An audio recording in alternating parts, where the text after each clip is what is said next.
The day my fiancé got engaged to the true heiress, I wanted to drive my car straight into the ceremony, to die with them. But just as that insane thought consumed me, my phone started ringing relentlessly. I answered. It was the hospital. "Mrs. Sarah, you're pregnant?" The car engine died, and I froze in place. Half an hour later, cheerful music drifted from the chapel. I started my car, turned around, and headed to the airport.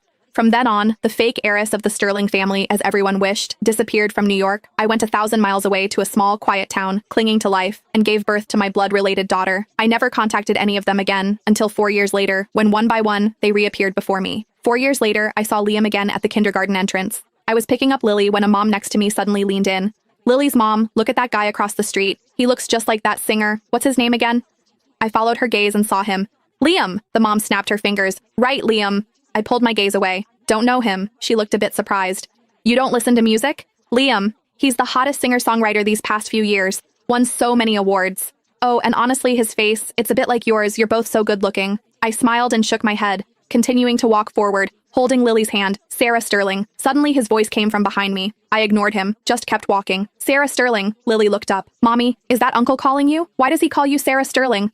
I shook my head, smiling. "He's mistaken." But as we reached the parking lot, just as I was about to open the car door, someone suddenly grabbed my arm. I turned around, and it was a breathless Liam. "Sarah, you're actually alive?" His words were as sharp and venomous as ever. Perhaps he'd run too fast. His eyes were faintly red around the edges. I dropped Lily off at the neighbor's house.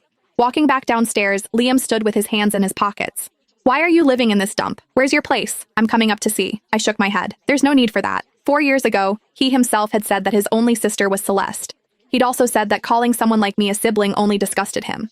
When I was expelled from the Sterling family, abandoned by Julian Blackwood, and had nowhere to go, I even thought of finding him, my biological brother. One snowy night, I stood outside his company building all night, nearly frozen solid. But in the end, all I got was him saying his biggest wish was that I had never been his sister. If you hadn't been born, Celeste wouldn't have been swapped, and wouldn't have suffered so much.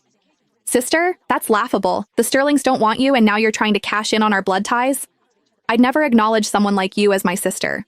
Only then did I realize that no matter how kind I was to him, he hated me because of Celeste now. He still eyed me with a scrutinizing gaze, frowning. "That child of yours, is she Julian's? Did you run away just to have his baby?" I was silent for a moment. "She's my child alone," he scoffed, a corner of his mouth twisting.